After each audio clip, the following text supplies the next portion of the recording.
David, hardened and resourceful, lives a solitary life inside a fortified tent. He's adapted to this harsh reality after the crisis, an unspecified event that decimated the population and unleashed terrifying creatures, those who walk in darkness. These creatures are never fully seen, adding to the film's suspense and emphasizing the psychological threat they pose.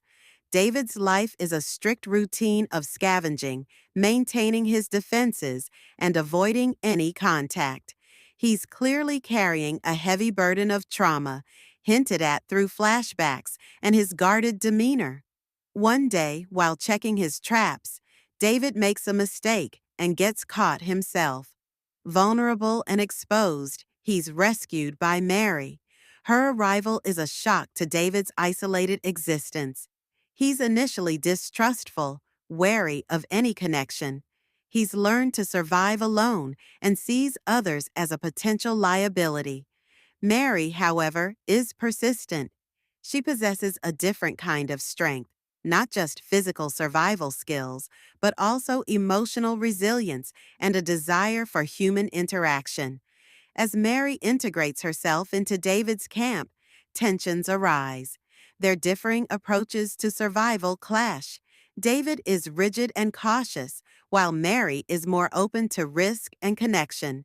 We learn that Mary has also experienced loss and trauma, but she hasn't succumbed to the same level of isolation as David. She challenges his worldview, forcing him to confront the pain he's buried deep inside.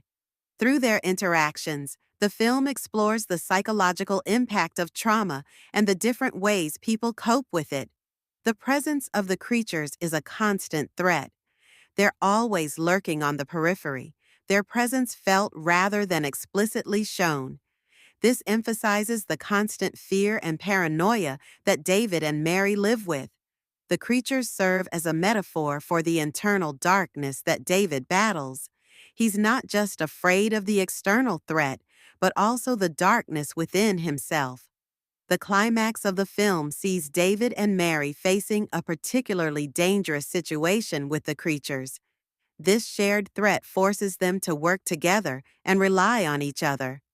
David's rigid defenses begin to crumble as he starts to trust Mary. He realizes that connection and vulnerability are not weaknesses, but strengths. He begins to let go of some of his past trauma. The ending is ambiguous but hopeful. David and Mary survive the encounter, suggesting that they've found a way to navigate this dangerous world together. The film doesn't offer easy answers or a complete resolution to their trauma. Instead, it suggests that human connection and the willingness to face one's inner demons are essential for survival, not just physically, but also emotionally and psychologically. The tent itself, initially a symbol of David's isolation, becomes a symbol of their shared space and their newfound connection.